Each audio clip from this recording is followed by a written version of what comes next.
SC వర్గీకరణపై August 1న supreme court ఇచ్చిన తీర్పు మరువలేనిదని MRPS అధ్యక్షుడు మంద కృష్ణమాదిగ అన్నారు. బీసీల్లో వర్గీకరణ ఉన్నప్పుడు ఎస్సీల్లో కూడా వర్గీకరణ ఉండాలని ఉద్యమం ప్రారంభించామన్నారు. 30 ఏళ్ల సుదీర్ఘ ఉద్యమంలో సుప్రీం తీర్పు ఎంతో స్ఫూర్తిదాయకమని తెలిపారు. ఎంఆర్పీఎస్ చేసిన పోరాటాల వల్ల అన్ని వర్గాల ప్రజలకు న్యాయం జరిగిందన్నారు. అనేక త్యాగాల ఫలితంగా 30 ఏళ్లుగా ఎంఆర్పీఎస్ నిలబడిందని మంద కృష్ణమాదిగ పేర్కొన్నారు.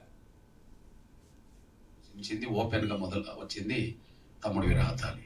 ఆయనకు నేను ఎప్పుడు గుర్తు చేసుకుంటాను, గజ్వేల్ కేంద్రంగా.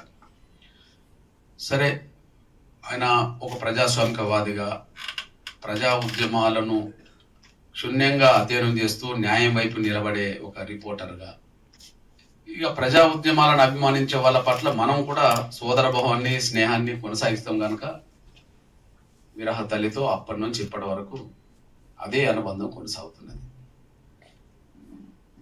ఈ విజయంలో సమాజం యావత్తు పాత్ర ఉన్నట్టుగానే మీ అందరి పాత్ర ఉన్నది.